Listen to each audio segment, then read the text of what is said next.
దేవుని పరిశుద్ధ నామమునకు మహిమ కలుగును గాక. ఈరోజు మనం ధ్యానం చేయబోతున్నటువంటి వాక్య భాగము ఇర్మియా గ్రంథం 6వ అధ్యాయం 16వ వచనాన్ని దయచేసి చదువుకుందాం. యెహోవా ఈలాగు సెలవిచ్చుచున్నాడు, మార్గములలో నిలిచి చూడుడి, పురాతన మార్గములను గూర్చి విచారించుడి, మేలు కలుగు మార్గమేది అని అడిగి అందులో నడుచుకొనుడి, అప్పుడు మీకు నెమ్మది కలుగును. తలలు వంచి ప్రార్థన చేద్దాం. మహాపరిశుద్ధుడైన దేవా, నీకు వందనాలు. ఈరోజు వర్తమానాన్ని మీరు దీవించండి దేవా. మరి సంఘస్థులకు, అలాగే చూస్తున్న వారికి, వింటున్న వారికి ఆశీర్వాదకరంగా చేయండి. ఈ సమయంలో వాక్యం ద్వారా మీరు మాతో మాట్లాడి మహిమ ఘనత ప్రభావాలు మీరు పొందుమని యేసు నామమున ప్రార్థిస్తున్నాను పరమ తండ్రి. ఆమేన్, ఆమేన్. క్రీస్తునందు ప్రియమైనటువంటి దేవుని వారలారా, మన ప్రభువును రక్షకుడైన యేసుక్రీస్తు వారి శ్రేష్టమైన నామములో మీ అందరికీ శుభములు తెలియజేస్తూ ఉన్నాను.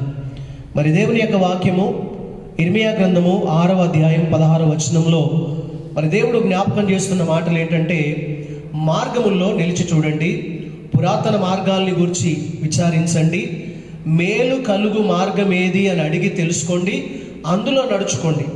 దాని ద్వారా ఏంటంటే అప్పుడు మీకు నెమ్మది కలుగును అని దేవుడు జ్ఞాపకం చేస్తుంటున్నాడు. ప్రియమైన వారలారా, ఇప్పుడు ప్రతి మార్గం గురించి మనం ఆలోచన చేయొచ్చు. ఇప్పుడు వరంగల్ స్టేషన్కి వెళ్ళాలనుకోండి, అనేకమైన మార్గాలు ఉన్నాయి. ఖమ్మం నుంచి హైవే మార్గం ఇది, నర్సంపేట నుంచి ఇంకో హైవే మార్గం అది, ఆ తర్వాత హైదరాబాద్ నుంచి జనగం నుంచి వచ్చే మార్గం అది, కరీంనగర్ నుంచి అసన్పర్తి మీదికి నుంచి వచ్చే మార్గం అది, ఇంకా మధ్య మధ్యలో చిన్న చిన్న సందులు అవి కూడా ఉన్నాయి. ఈ అనేక మార్గాల గుండా మనము వరంగల్ స్టేషన్కి వెళ్ళొచ్చు. అయితే మనకున్నటువంటి ఆ యొక్క అవసరతను బట్టి త్వరగా వెళ్ళడం కొరకు, క్షేమంగా వెళ్ళడం కొరకు ఈ అన్ని మార్గాల్లో దగ్గర మార్గం ఏది, క్షేమంగా వెళ్ళే మార్గం ఏది, మనము సమయానికి చేరుకునే మార్గం ఏది అని బాగా ఆలోచించి విచారించి దాన్ని తెలుసుకొని మనం దాంట్లో వెళ్తూ ఉంటాం. కనుక ఈ సమయంలో దేవుడు మన జ్ఞాపకం చేస్తున్నటువంటి ఈ యొక్క విషయంలో దేవుడు ఇచ్చేటువంటి ఒక ప్రత్యేకమైనటువంటి ఆశీర్వాదకరమైనటువంటి మార్గం గురించి దేవుడు జ్ఞాపకం చేస్తూ ఉన్నాడు. మన గమ్యస్థానం చేరుకోవడానికి కరెక్ట్ మార్గాన్ని మనం చూస్తాం. దేవుని బిడ్డలారా, ఈ దినము మనము మన యొక్క వాక్యం యొక్క అంశము మార్గములు. సో ఈ మార్గములు అనేటువంటి అంశంలో మనం మొట్టమొదటిగా ఒక మార్గాన్ని జ్ఞాపకం చేసుకుందాం. ఆ మార్గం ఏంటంటే రక్షణ మార్గం ఒకటే, యేసు ప్రభువారు ఏర్పాటు చేసిన మార్గం. ఆయన చెప్పారు, యోహాను సువార్త 14:6 వచనం ప్రకారంగా ఆయన అన్నారు, ఇదిగో నేను ఒకసారి చూద్దామా, యోహాను సువార్తలో చూడండి. యోహాను సువార్త 14:6 వచనంలో ఈ రీతిగా ఉన్నటువంటి వాక్య భాగాన్ని జ్ఞాపకం చేసుకుందాం. దయచేసి చూడండి. 14వ వచనం 6వ వచనం, యేసు, నేనే మార్గమును సత్యమును జీవమును, నా ద్వారానే తప్ప ఎవడును తండ్రి యొద్దకు రాడు అని చెప్పబడుతున్నటువంటి వాక్య భాగం. అవునండి, దేవుని దగ్గరికి వెళ్ళడానికి అనగా పరలోక రాజ్యానికి మార్గం ఒక్కటే, అది యేసుక్రీస్తు అనే మార్గం. యేసు ప్రభువారు స్వయంగా చెప్పారు, నేనే మార్గాన్ని, నేనే సత్యాన్ని, నేనే జీవాన్ని అని.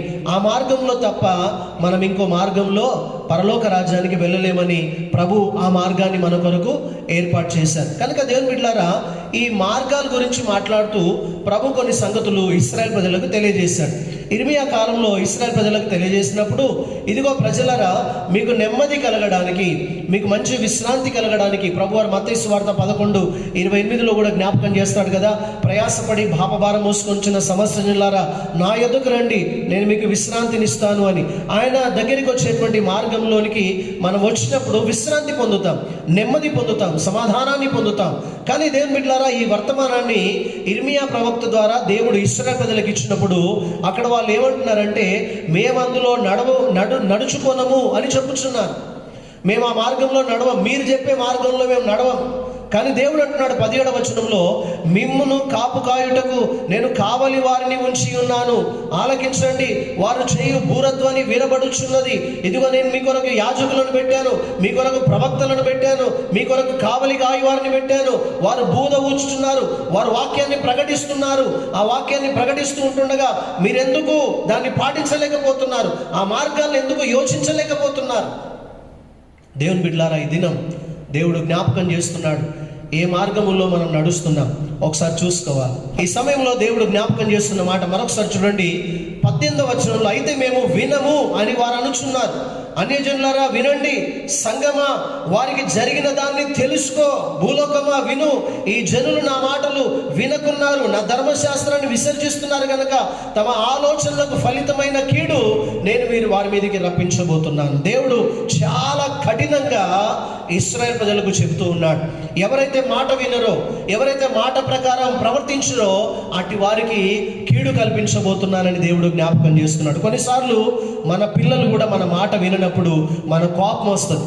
వారిని కోపడతాం, లేదా కొంచెం బెదిరిస్తాం, లేదా కర్రతోనో ఇంకా దేనితోటో కొంచెము వారిని గట్టిగా హెచ్చరిస్తూ ఉంటాం, గద్దిస్తూ ఉంటాం. దేవుని బిడ్డలారా, ఎందుకు అనంటే వారు సరైన మార్గంలోనికి రావడం కొరకు. అయితే దేవుడి దినాన మనకు కొన్ని మంచి మార్గాలు పెట్టాడు. రాబోయే దినాల్లో దేవుని చిత్తం అయితే వచ్చే ఆదివారం నుంచి మరలా మనం మందిరంలో కలుసుకోబోతున్నాం. ఎన్నో జాగ్రత్తలు తీసుకోవాలా ఈసారి మందిరంలోకి వస్తున్నప్పుడు కదండి. లోకంలోకి వెళ్తున్నప్పుడు జాగ్రత్తలు తీసుకోవాలా. ఎక్కువ పబ్లిక్ ఉన్న ప్లేస్లోనికి మనం వెళ్ళడానికి వీల్లేదు, తోసుకుంటూ వెళ్ళడానికి వీల్లేదు. ఈ సమయంలో చాలా జాగ్రత్తగా ఉండాలి. మన చేతులు దేని పడితే దాన్ని ముట్టుకోవడానికి వీల్లేదు. మన చేతులతోటి ముక్కును, లేకపోతే మన కళ్ళను, మన నోటిని తాకడానికి వీల్లేదు. ఎన్నో జాగ్రత్తలు పాటించాలి.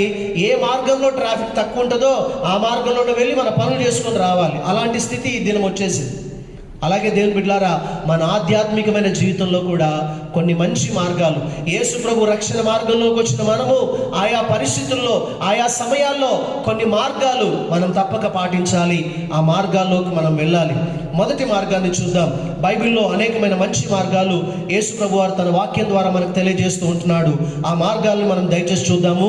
మొట్టమొదటిగా ఆదికాండం 12వ అధ్యాయము 1వ వచనాన్ని గమనించినట్లయితే, ఒక దినాన దేవాది దేవుడు మరి అబ్రహాముతో మాట్లాడుతూ ఈ మాట సెలవిచ్చాడు. ఏమని సెలవిచ్చాడు ఒకసారి చూడండి. 12వ అధ్యాయం 1వ వచనం, యెహోవా అన్నారు, నీవు లేచి నీ దేశము నుండి, నీ బంధువుల యొద్ద నుండి, నీ తండ్రి ఇంటి నుండి బయలుదేరి నేను నీకు చూపించు దేశానికి వెళ్ళుము. నిన్ను గొప్ప జనముగా చేసి నిన్ను ఆశీర్వదిస్తాను, నీ నామమును గొప్ప చేస్తాను, నువ్వు ఆశీర్వాదకరంగా ఉంటావని అబ్రహాముకు చెప్పాడు. అప్పటికి అబ్రహాము పేరు అబ్రహాముగా లేదు, అబ్రాముగా ఉంది. అబ్రాముకు చెప్పినప్పుడు అబ్రాము వెంటనే అక్కడి నుంచి తన బంధువుల ఇంటి నుండి, తన దేశం నుండి, తన తండ్రి ఇంటి నుండి, తన కుటుంబ సభ్యుల మధ్యలోంచి, తోబుట్టుల మధ్యలోంచి దేవుడు చెప్పిందే తడవు చేయకుండా వెంటనే బయలుదేరి వెళ్ళిపోయాడు. ఈ మార్గాన్ని ఏమంటారంటే విధేయత మార్గము, మాట వినే మార్గము. దేవుని బిడ్డలారా, ఈ దినము అబ్రహాము ద్వారా మనం అనేకమైన సంగతుల్ని నేర్చుకోవచ్చు. 4వ వచనం గమనించినట్లయితే ఇదే 12వ అధ్యాయంలో, యెహోవా అతనితో చెప్పిన ప్రకారము అబ్రహాము వెళ్ళెను. దేవుడు ఏదైతే చెప్పాడో దాని ప్రకారం అతడు చేశాడని దేవుని యొక్క వాక్యంలో మనం చూస్తున్నాం. ఒకసారి దేవుడు ఆ ఇస్సాకుతో, అబ్రహాం కుమారుడైన ఇస్సాకుతో మాట్లాడుతూ 26వ అధ్యాయము, ఆదికాండము 26వ అధ్యాయము 5వ వచనంలో దేవుడే సాక్ష్యం ఇస్తున్నాడు. ఏమని సాక్ష్యం ఇస్తున్నాడు చూడండి దయచేసి. ఏలయనగా అబ్రహాము నా మాట విని నేను విధించిన నా ఆజ్ఞలను, నా కట్టడలను, నా నియమములను గైకొనెనని చెప్పెను. దేవుడే సాక్ష్యం ఇస్తున్నాడు అబ్రహాం గురించి. ఇస్సాకుతో సాక్ష్యం చెప్తున్నాడు. ఇదిగో ఇస్సాకు, ఇదిగో నీ తండ్రి అయిన అబ్రహాము నేను చెప్పిన పనంతా చేశాడు, నేను చెప్పిన మార్గంలో నడిచాడు, నేను చెప్పిన కట్టడలు గైకొన్నాడు, నేను చెప్పిన నియమ నిబంధనలు పాటించాడు, నేనేదైతే చెప్పానో దాని ప్రకారం చేశాడు, ఆయన ఆశీర్వదించబడ్డాడు. దేవుని బిడ్డలారా, హెబ్రీలకు రాసిన పత్రిక 11వ అధ్యాయంలో చూస్తే విశ్వాసులకు తండ్రిగా అబ్రహాం మనకు కనబడుతూ ఉంటున్నాడు. అనేక జనములకు రక్షణలోకి వచ్చిన ప్రతి ఒక్కరికి విశ్వాసానికి మొట్టమొదటి సాక్ష్యం ఎవరంటే అబ్రహామే అని చెప్తుంది బైబిల్.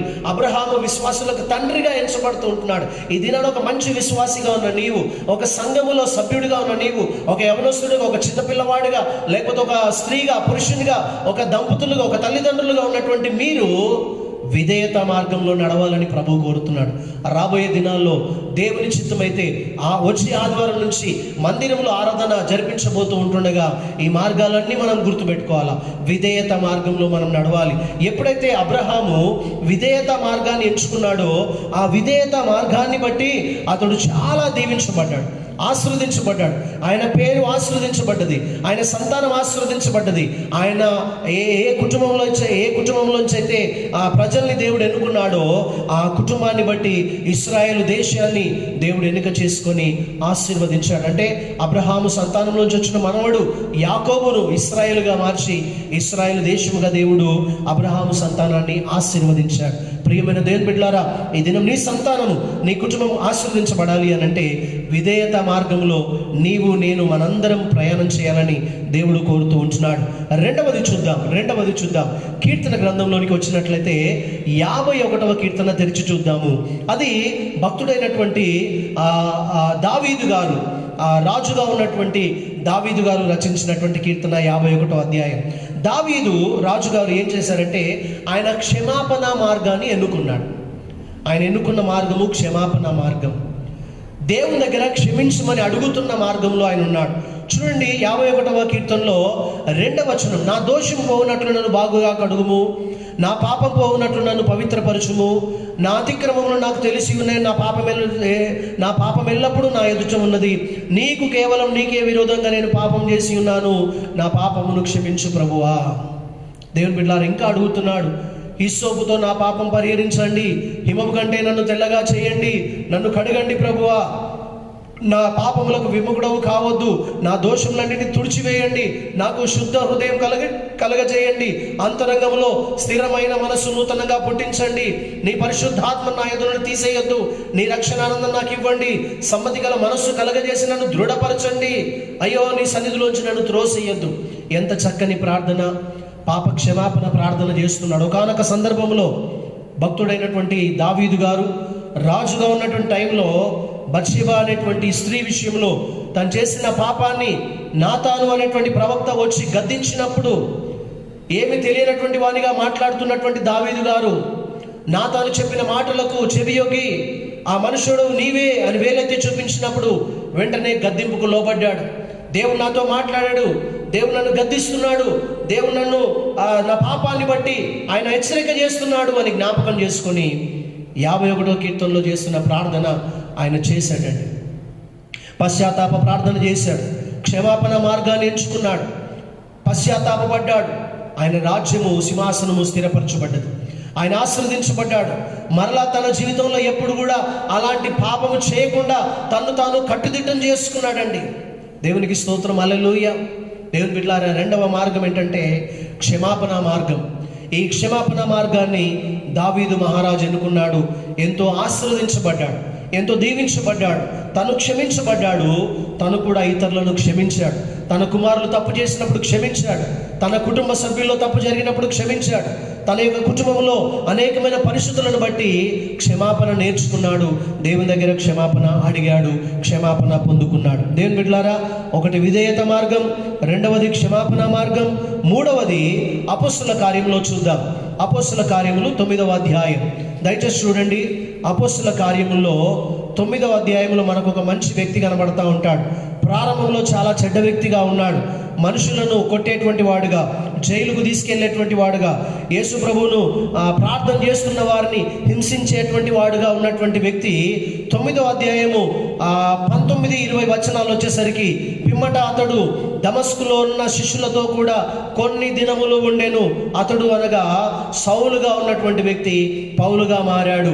వెంటనే సమాజ మందిరములలో యేసే దేవుని కుమారుడని ఆయనను గూర్చి ప్రకటించుచూ వచ్చెను. హల్లెలూయా. దేవుని బిడ్డలారా, ఈ సమయంలో అపోస్తలుడైన పౌలు సువార్త మార్గాన్ని ఎంచుకున్నాడు.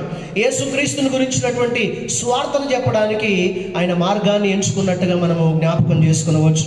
ప్రియమైన దేవుని బిడ్డలారా, ఈయన ఒకప్పుడు శ్రమలు పెట్టేవాడు, హింసలు పెట్టేవాడు, బాధలు పెట్టేవాడు, దెబ్బలు కొట్టేవాడు.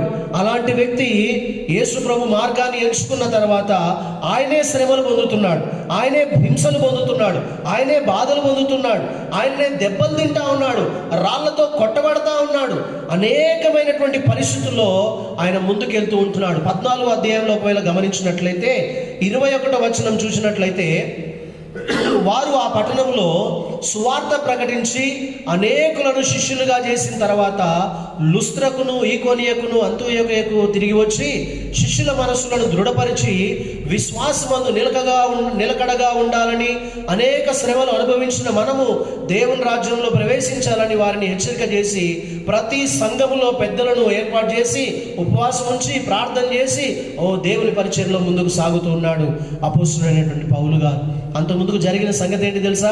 ఆయన రాళ్లతో కొట్టి చంపేంత వరకు రాళ్లతో కొట్టారండి. 19వ వచనం చివరి లైన్లో పౌలు మీద రాళ్ళు రువ్వి అతడు చనిపోయినని అనుకొని పట్టణం వెలుపలికి అతనికి ఈడ్చిరి పట్టణం బయట పడేశారు.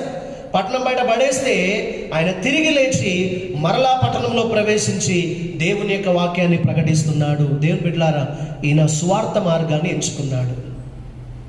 ఎంత మంచి మార్గం కదా! ఒక ఆయన విధేయత మార్గాన్ని ఎంచుకున్నాడు, ఆయన విశ్వాసులకు తండ్రి అయ్యాడు. ఒక ఆయన క్షమాపణ మార్గాన్ని ఎంచుకున్నాడు, దావీదు మహారాజుగా దేవునికి ఇష్టడైనటువంటి వ్యక్తిగా ఆయన దీవించబడి ఆశీర్వదించబడ్డాడు. ఇంకొక ఆయన సువార్త మార్గాన్ని ఎంచుకున్నాడు, మరి రక్షించబడ్డాడు. ఆ తర్వాత అనేక మందిని రక్షణలోకి నడిపించాడు, సంఘాలు కట్టాడు, బలమైన దేవుని చేతుల్లో బలమైన పాత్రగా వాడబడ్డాడు, దేవుని కొరకు హతసాక్షి అయ్యాడు. దేవుని బిడ్డలారా, ఎంతమంది పురుషుల్ని మనం చూస్తూ ఉన్నాం. విధేయత మార్గం, క్షమాపణ మార్గం, సువార్త మార్గం, ఈ మార్గాల్లో మనం రాబోయే దినాల్లో నడవాలి. ఈ దినం నుంచి మనం ప్రారంభించాలి. నేను విధేయత మార్గంలో నడుస్తాను, నేను క్షమాపణ మార్గంలో నడుస్తాను, నేను సువార్త మార్గాన్ని ఎంచుకుంటున్నాను అనేటువంటి తీర్మానంలోనికి రావాలి. కొంతమంది స్త్రీలను కూడా బైబిల్ నుంచి చూద్దాం, వాళ్ళు ఏ మార్గాన్ని ఎంచుకున్నారు. ఒకసారి చూడండి, పాత నిబంధన గ్రంథం రూతు గ్రంథాన్ని తెరుద్దాం. న్యాయాధిపతుల గ్రంథం తర్వాత రూతు గ్రంథం ఉంటుందండి. కొంతమంది స్త్రీలను కూడా మనం జ్ఞాపకం చేసుకొని ప్రార్థన చేద్దాం. న్యాయాధిపతుల కాలం ఎలా ఉందంటే, న్యాయాధిపతుల గ్రంథం 21వ అధ్యాయం చివరి వచనంలో, ఆ దినములలో ఇశ్రాయేలుకు రాజు లేడు కాబట్టి ప్రతి వాడును తన ఇష్టానుసారంగా ప్రవర్తిస్తూ వస్తున్నాడు. ఎవరిష్టం వాళ్ళదే ఆ దినాల్లో. అలాంటి టైంలో జరిగినటువంటి సంఘటనే రూతు గ్రంథము. ఈ రూతు గ్రంథంలో మొదటి అధ్యాయము 16వ వచనంలో ఈ రూతు అనేటువంటి ఆమె ఏ మార్గాన్ని ఎంచుకుంది ఒకసారి చూద్దామా? 16వ వచనం చూడండి. అందుకు రూతు అంటుంది, నా వెంబడి రావద్దనియు, నన్ను విడిచిపెట్టుమనియు నన్ను బ్రతిమాలు కొనవద్దు. నీవు వెళ్ళి చోటుకే నేను వచ్చేదను, నీవు నివసించు చోటనే నేను నివసించదను. నీ జనమే నా జనము, నీ దేవుడే నా దేవుడు. నీవు మృతి పొందు చోటనే నేను మృతి పొందెదను, అక్కడనే పాతిపెట్టబడదను. మరణము తప్ప మరి ఏదైనా నన్ను ప్రత్యేకించిన ఎడల యెహోవా నాకు ఎంత కీడైనా చేయునుగాక అనేను. దేవుని బిడ్డలారా, రూతు రక్షణ మార్గాన్ని ఎంచుకున్నది. రూతు రక్షణ మార్గాన్ని ఎంచుకున్నది. దేవుని బిడ్డలారా, ఒకసారి ఆలోచన చేయండి. రూతు ఒక అన్యురాలు, మోయాబీయురాలు. బైబిల్లో ద్వితీయోపదేశకాండంలో చూస్తే మోయాబీయులతో స్నేహం చేయొద్దు, మోయాబీయులను ప్రేమించడానికి వీల్లేదు, మోయాబీయులు శాపగ్రస్తులు, వాళ్ళు దూరంగా ఉండాల్సిందే. మళ్ళీ వాళ్ళు ఎలా ఉన్నారు? విగ్రహారాధకులుగా ఉన్నారు, అన్యులుగా ఉన్నారు. దేవుని యొక్క ప్రజలతో వాళ్ళకి ఎలాంటి సహవాసం పొత్తు లేదు, వాళ్ళతో విశ్వాసంలో ఉండడానికి కూడా కుదరదు. అలాంటి పరిస్థితుల్లో రూతు అనేటువంటి యవనస్తురాలు తన భర్తను పోగొట్టుకొని అన్యురాలుగా ఉండి విగ్రహారాధికులుగా ఉండి మోయాబీరాలు అనేటువంటి ఆ స్త్రీ ఒక రోజున రక్షణ మార్గాన్ని ఎంచుకున్నది. తన అత్తయ్య ఛాన్స్ ఇచ్చింది తనకి. ఏమని ఛాన్స్ ఇచ్చింది? ఇదిగో అమ్మా, మీ తోటి కూడా వెళ్ళిపోతున్నట్టుగా నువ్వు కూడా వెళ్ళిపో, నువ్వు మళ్ళీ పెళ్లి చేసుకో, నువ్వు చక్కగా ఎంజాయ్ చేయి, మీ తల్లిదండ్రులతో కలిసి నువ్వు హ్యాపీగా ఉండు, నువ్వు పోగొట్టుకున్నటువంటి ఆశీర్వాదాలను తిరిగి పొందుకో అని ఎంతో మంచి ఛాన్స్ ఇస్తే ఈ అమ్మాయి అంటుంది, యవనస్తురాలు, అత్తగారు మీరు నన్ను అలా అనకూడదు, నన్ను వెళ్ళిపోమని నువ్వు బతిలాడొద్దు, నువ్వు ఎక్కడికి వెళ్తావో నేను అక్కడికే వస్తాను, నువ్వు ఎక్కడ ఉంటావో నేను అక్కడే ఉంటాను, నువ్వు ఎక్కడ నివసిస్తే నేను అక్కడనే నివసిస్తాను, ఏ జనము నీ జనమో ఆ జనమే నా జనము, ఏ దేవుడు నీ దేవుడో ఆ దేవుడే నా దేవుడు, నువ్వు ఎక్కడ చచ్చిపోతే నేను అక్కడే చచ్చిపోతాను, నువ్వు ఎక్కడ ఉంటే నేను అక్కడ ఉంటాను, నేను ఎక్కడ పాతి పెట్టబడతా నేను అక్కడే పాతి పెట్టబడతాను. అంతేగాని మరణము తప్ప నిన్ను నన్ను ఏది వేరు చేయడానికి వీల్లేదు. అలాంటి పరిస్థితే వస్తే దేవుడే నాకు శాపం పెట్టునుగాక అంటుంది. దేవుని బిడ్డలారా, రక్షణ మార్గాన్ని ఎంచుకుంది. బెత్లెహేముకు వచ్చింది ఆమె. రొట్టెల ఇల్లు అని పిలువబడేటువంటి బెత్లెహేముకు రావడానికి ఇష్టపడింది. దేవునితో సహవాసం ఏర్పాటు చేసుకుంది. దేవుని పిల్లలతో సహవాసం ఏర్పాటు చేసుకుంది. ఎంతగా దీవించబడింది తెలుసా దేవుని బిడ్డలారా? రూతు అనేటువంటి అన్యురాలు యేసుక్రీస్తు యొక్క మార్గంలోనికి రావడం కొరకు, యేసుక్రీస్తు మార్గంలో రక్షణ మార్గం ఉందని తెలుసుకొని ఆ మార్గంలో తన అతనితో కలిసి ప్రయాణం చేయడం కొరకు తన్ను తాను దేవుని కొరకు సమర్పించుకొని ముందుకు సాగుతూ ఉంటుండగా దేవుడు ఆమెను ప్రేమించి యేసుక్రీస్తు వంశావళిలో ఆమె పేరును లిఖించాడు. హల్లెలూయా! ఎంతగా దీవించబడింది. ఆమె అన్యురాలుగా ఉండే ధన్యురాలయ్యింది. దేవునికి స్తోత్రం. ప్రియమైన వారలారా, నీవు ఆ రీతిగా రక్షణ మార్గాన్ని కోరుకోవాలని దేవుడు తెలియజేస్తూ ఉంటున్నాడు. 5వ విషయంలోనికి వద్దాం. ఒక పేజీ తెరిస్తే సమూయేలు రాసిన మొదటి గ్రంథం, సమూయేలు రాసిన మొదటి గ్రంథంలో మొదటి అధ్యాయంలో 10వ వచనంలో ఈ రీతిగా ఉంది. సమూయేలు రాసిన మొదటి గ్రంథం 1వ అధ్యాయము 10వ వచనాన్ని చూద్దాం. బహు దుఃఖాక్రాంతురాలై వచ్చి యెహోవా సన్నిధిని ప్రార్థన చేయుచు బహుగా ఏడ్చుచుండెను. ఒక ఆమె ఉందండి, తన భర్త ద్వారా ఎంతో సంతోషకరమైన జీవితం తనకున్నప్పటికీ తన జీవితంలో ఎంతో వేదన, దుఃఖము, చాలా బాధాకరమైనటువంటి స్థితిలో ఆమె ఉంది. ఆమె పేరు హన్నా. ఆమె గుడ్రాలుగా ఉంది. ఆమె బహుగా ఏడుస్తూ ఉంది. భోజనం కూడా సరిగా తృప్తిగా తినలేని పరిస్థితుల్లో ఉంది. తోటి వాళ్ళు అందరూ కూడా తనను హేళన చేసేటువంటి పరిస్థితుల్లో ఉంది. అలాంటి ఆమె ప్రార్థనా మార్గాన్ని ఎంచుకున్నది. ప్రార్థనా మార్గాన్ని ఎంచుకొని ప్రార్థన చేయడానికి దేవుని సన్నిధికి వచ్చింది. ఎక్కడైతే 2 లేక 3 నా నామమున కూడి ఉందరో వారి మధ్య నేను ఉంటానని చెప్పినటువంటి ప్రభు యొక్క మాటలు మనం కూడా జ్ఞాపకం చేసుకొని మనం కూడా ప్రార్థనా మార్గాన్ని ఎంచుకోవాలి. రాబోయే దినాల్లో ఏ మార్గంలో పడితే ఆ మార్గంలో పోవడానికి వీలు లేదండి. న్యాయాధిపతుల గ్రంథం చివరి అధ్యాయం చివరి వచనంలో అంటుంది, వాళ్ళకు రాజు లేడు కాబట్టి ఎవరికి ఇష్టం వచ్చినట్టు వాళ్ళు చేస్తూ, ఎవరికి ఇష్టమైన త్రోవలో వాళ్ళు వెళ్ళిపోతూ నానా రకాలుగా ఆశీర్వాదాలు పోగొట్టుకొని నష్టపోయే పరిస్థితుల్లో వెళ్ళిపోయారు. కానీ రూత్ అలా కాలేదు, హన్నా అలా కాలేదు. దేవుని మార్గాన్ని ఎంచుకొని ముందుకు సాగుతూ ఉన్నారు. దేవుని బిడ్డలారా, మరి రూత్ ఏమో రక్షణ మార్గాన్ని ఎంచుకుంటే హన్నా ఏమో ప్రార్థన మార్గాన్ని ఎంచుకుంది. ప్రార్థన చేసింది, కుమారుణ్ణి పొందుకుంది. సమూయేలు రాసిన మొదటి గ్రంథంలో 3వ అధ్యాయం 20వ వచనంలో ఓ చక్కని సాక్ష్యాన్ని దేవుడు అక్కడ రాయించి పెట్టాడు పరిశుద్ధాత్మ ద్వారా. 20వ వచనం చదువుతున్నాడు. కాబట్టి సమూయేలు యెహోవాకు ప్రవక్తగా స్థిరపడనని దాని మొదలుకొని బెర్షెబా వరకు ఇశ్రాయేల్ అందరూ తెలుసుకున్నారు. ఆయన ఒక యాజకుడు అని గుర్తుపట్టారు, ప్రవక్త అని గుర్తుపట్టారు. గొప్ప పేరు సమూయేలుకు దొరికింది. అంత సమూయేలును కన్నటువంటి తల్లి ఎంత ధన్యురాలయ్యింది. రక్షణ మార్గాన్ని ఎంచుకోవాలి, ప్రార్థనా మార్గాన్ని ఎంచుకున్నారు. దేవుని యొక్క దీవెనలు పొందుకున్నాడు. తను పొందుకున్నటువంటి కుమారుడు ప్రవక్తగా అయ్యాడు, తర్వాత గొప్ప యాజకుడు అయ్యాడు. ఆమె ధన్యురాలై ఆశీర్వదించబడ్డది. చివరిగా మరొక విషయాన్ని చూద్దాం. సమూయేలు రాసినటువంటి మొదటి గ్రంథంలోనే 25వ అధ్యాయం, దయచేసి చూడండి. 25వ అధ్యాయము 33వ వచనం. సమూయేలు రాసిన మొదటి గ్రంథం 25వ అధ్యాయం 33వ వచనం.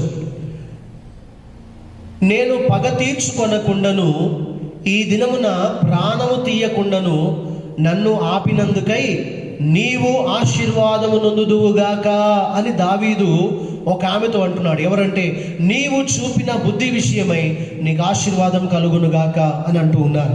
దేవుని బిడ్డలారా, ఇక్కడ ఎవరు అని అంటే ఇక్కడ మరొక స్త్రీని మనం చూస్తున్నాం.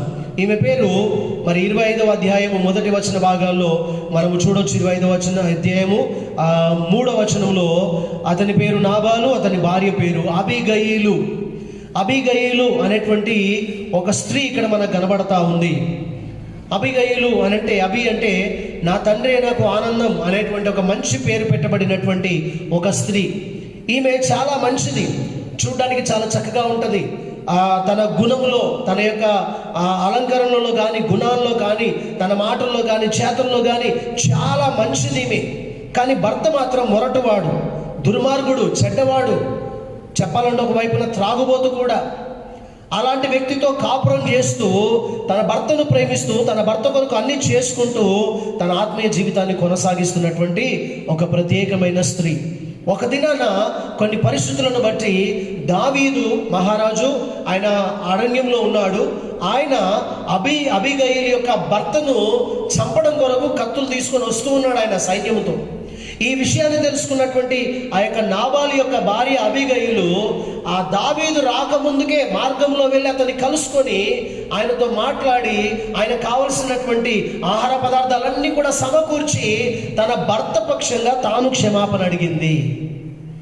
ఆమె ఎంచుకున్న మార్గం ఏంటి తెలుసా? ప్రేమ మార్గము. ప్రేమ మార్గముతో తన భర్తను కాపాడుకుంది. ప్రియ దేవుని బిడ్డలారా, ఆమె ప్రేమ మార్గాన్ని ఎంచుకుంది, తన భర్తను కాపాడుకుంది. దావీదు వచ్చి తన భర్తను చంపకుండా ఆ యొక్క రక్షించుకోవడానికి తన భర్త విషయంలో ఆమె ముందుకు వెళ్ళి దావీదుతో మాట్లాడడం జరిగింది. అప్పుడు దావీదు అంటున్నాడు, అమ్మా నువ్వు వచ్చావు ఈ దినాన, నేను ప్రాణం తీయకుండా, నేను పగ తీర్చుకోకుండా నన్ను ఆపావు, నీకు ఆశీర్వాదం కలుగును గాక. నువ్వు చూపించిన బుద్ధి చాలా గొప్పది, మంచి బుద్ధి చూపించావు నువ్వు. కొంతమంది చెడ్డ బుద్ధి చూపిస్తుంటారు, నువ్వు మంచి వివేకం కలిగినటువంటి బుద్ధి చూపించి నువ్వు నన్ను ఆపావు, నీకు ఆశీర్వాదం కలుగును గాక. దేవుని బిడ్డలారా, మరి అబీగయీలు ఎంతో చక్కనిది. ఆమె తన భర్త చెడ్డవాడైనప్పటికీ కూడా నా భర్తకి ఇలాగే జరగాలి, అలా జరిగితేనే మంచిది అని అనుకోకుండా తన భర్త ఎంత చెడ్డవాడైనా, మూర్ఖుడైనా, దుర్మార్గుడైనా, మొరటువాడైనా సరే, ఆస్తిపాస్తులు బాగా ఉన్నాయి అయినా సరే తన భర్త విషయంలో ఎంతో ప్రేమ కలిగి మరణం రాకుండా, అక్కడ చంపకుండా, దావీదు తన భర్తను చంపకుండా వెళ్ళి ఆపింది. దేవుని బిడ్డలారా, ఈ దినాన ఆమె ప్రేమ మార్గాన్ని ఎంచుకుంది. దేవుని బిడ్డలారా, ముగింపులో మనం వచ్చాము. దయచేసి ఒకసారి ఆలోచన చేద్దాం. ఒకసారి అబ్రహామును ఆలోచిస్తే విధేయత మార్గాన్ని చూచాం. దావీదు మహారాజును చూస్తే క్షమాపణ మార్గాన్ని చూచాం. పౌలును చూస్తే సువార్త మార్గాన్ని చూస్తున్నాం. రూతును చూస్తే రక్షణ మార్గాన్ని చూస్తున్నాం. హన్నాను చూస్తే ప్రార్థనా మార్గాన్ని చూస్తున్నాం. అబీగయీలును చూస్తే ప్రేమ మార్గాన్ని చూస్తున్నాం. దేవుని బిడ్డలారా, ఈ దినము దేవుడు నీకు నేర్పిస్తున్న పాఠాలు ఇవన్నీ కూడా. ఈ మార్గంలో నువ్వు నడిస్తే నీకు నెమ్మది కలుగుతుంది, క్షేమం కలుగుతుంది, ఆశీర్వాదం కలుగుతుంది, దీవెన కలుగుతుంది అని చెప్పడానికి ఎలాంటి సంశయం లేదు. ప్రియ దేవుని బిడ్డలారా, నువ్వు మార్గంలో నడవాలని ప్రభువు కోరుతున్నాడు. యేసయ్య మార్గంలోకి వచ్చిన నీవు విధేయత మార్గంలో నడవాలి, క్షమాపణ మార్గంలో నడవాలి, స్వార్థ మార్గంలో నడవాలి, రక్షణ మార్గంలో నడవాలి, ప్రార్థన మార్గంలో నడవాలి, ప్రేమ చూపించే మార్గంలో నడవాలి. ఇది దేవుడు చెప్తున్నటువంటి వాక్య సందేశం. కీర్తనకారుడు 1వ కీర్తనలో 6వ వచనం ఈ రీతిగా మనకు జ్ఞాపకం చేయబడతా ఉంది. మనందరికీ కంటతా ఉన్నటువంటి వాక్య పఠనమే 1వ అధ్యాయం, లేకపోతే 1వ కీర్తన. 1వ కీర్తన 6వ వచనంలో నీతిమంతుల మార్గము యెహోవాకు తెలియును. ప్రియమైన దేవుని బిడ్డలారా, నీతిమంతుల మార్గం, దేవుని మార్గము, నీతిమంతుల మార్గము దేవునికి బాగా తెలుసు. నిన్ను దీవించడానికి, ఆశీర్వదించడానికి, ఆయన తోడుగా ఉండి నీకు సహాయం చేయడానికి దేవుడు ఎల్లప్పుడూ కూడా సిద్ధంగా ఉంటాడు. ఈ దినాన దేవుడు నీతో మాట్లాడుతున్నాడు. ఈ మార్గాలు నీకు తెలియజేశాడు. ఇశ్రాయేల్ ప్రజలకు ఈ మార్గాలు తెలియజేస్తే ఇర్మియా గ్రంథం 6, 17, 18 వచనాల్లో వాళ్ళు అంటున్నారు, మేము ఈ మార్గంలో నడవము, నువ్వు చెప్పిన మార్గం మాకు అవసరం లేదు అని ధిక్కరించినప్పుడు ప్రభు అన్నాడు, మీ మీదికి నేను కీడు రప్పిస్తాను, మీరు ఎంత మొత్తుకున్నా కూడా మీకు క్షేమం కలగకుండా అయిపోతుంది, జాగ్రత్త అని వారిని హెచ్చరించాడు. 21వ వచనం చూడండి, ఇర్మియా గ్రంథం 6:21లో ఈ మాట మాట్లాడుతూ ఉంటున్నాడు. కావున యెహోవా ఇలాగు సెలవిచ్చుచున్నాడు, ఈ జనుల మార్గమున నేను అడ్డురాళ్ళు వేయుదును. ఎవరైతే నా మాట వినరో వాళ్ళ విషయంలో అడ్డురాళ్ళు వేయుదును. తండ్రులేమి కుమారులేమి అందరూ అవి తగిలి కూలుదురు, ఇరుగు పొరుగు వారును నశించెదరు. దేవుని యొక్క మాట ప్రకారంగా విని దాని ప్రకారం చేయకపోతే భయంకరమైనటువంటి శిక్ష కూడా ఉందని ప్రభువు జ్ఞాపకం చేస్తున్నాడు. లేదు, దేవుడి దినాలతో మాట్లాడాడు, ఒక మంచి మార్గమును నాకు బోధించాడు. అబ్రహాం వలె, దావీదు వలె, పౌలు వలె, రూతు వలె, హన్నా వలె, అబీగయీలు వలె నా జీవితాన్ని నేను మార్చుకొని దేవుని కొరకు ముందుకు సాగుతాను. ఈ మార్గంలో నడుస్తూ నేను దేవుణ్ణి మహిమపరుస్తాను. ఎందుకంటే ఆ దేవుడు నా కొరకై ప్రాణం పెట్టాడు, నా కొరకు రక్తం కార్చాడు, నా కొరకు తన శరీరంలో ఉన్నటువంటి రక్తమును, తన శరీరాన్ని బలియాగంగా ఇచ్చి నన్ను రక్షించుకున్నాడు. ఆ ప్రభు కొరకు నేను ఈ మార్గంలో నడుస్తాను అని తీర్మానించుకోవడము చాలా ఆశీర్వాదకరం. దేవుని బిడ్డలారా, దేవుని ఆశీర్వాదాలు ఎంత విచిత్రంగా ఉంటాయో ఒక చిన్న ఉదాహరణ చెప్పి నా మాటలు ముగిస్తాను. ఒక తండ్రికి 2 కుమారులు ఉన్నారు. అందులో పెద్ద కుమారుడు చాలా హుషారు, చాలా తెలివిగల్లోడు.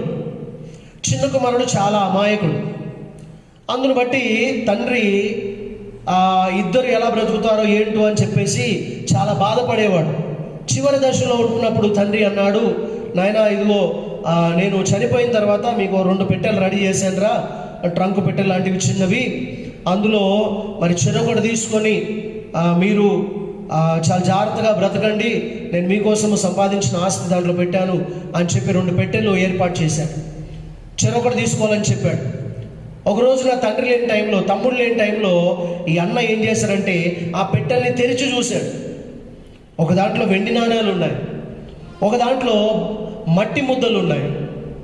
వెంటనే మూసేశాడు. తర్వాత కొన్ని రోజులకు నాన్న చనిపోయాడు. వెంటనే ముందే చూశాడు కనుక వెండి నాణ్యాలు ఉంది తను తీసుకున్నాడు, మట్టి ముద్దలు ఉంది తమ్ముడికి ఇచ్చేశాడు.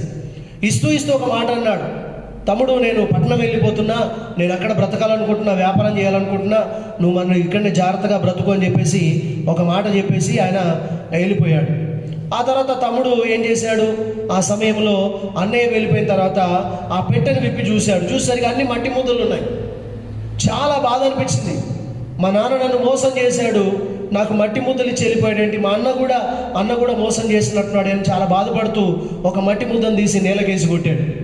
కొట్టగానే ఆ మట్టి ముద్ద పగిలిపోయి అద్భుతమైన రీతిలో, ఆశ్చర్యమైన రీతిలో, తనకు ఒక గొప్ప ఆశీర్వాదం కలిగే రీతిలో తనకు ఒక సంగతి కనబడింది. ఏంటంటే మట్టి ముద్ద పగలగానే దాంట్లోంచి ఒక బంగారు కాయిన్ బయటకు వచ్చింది. వెంటనే ఆశ్చర్యపడ్డాడు. అన్ని మట్టి ముద్దలు పలగొట్టాడు, అన్నిట్లో కూడా బంగారు కాయిన్ ఉంది. హల్లెలూయా.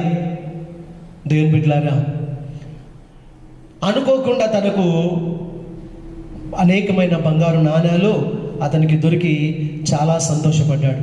ఈ దినాన దేవుడు మనకిచ్చినటువంటి ఈ వాక్య భాగంలో దేవుడు మనతో మాట్లాడుతూ మనకు అందిస్తున్నటువంటి ఈ వాక్య సందేశంలో దేవుడు నీకు నాకు తెలియజేస్తున్నటువంటి ఈ ప్రత్యేకమైన సందేశం ఆశీర్వాదకరంగా మనం పొందుకోవాలి. మనం అనుకుంటే వచ్చేది కాదు, దేవుడు అనుగ్రహిస్తే వచ్చేది. కనుక తలలు వంచుదాం, ప్రార్థన చేసుకుందాం.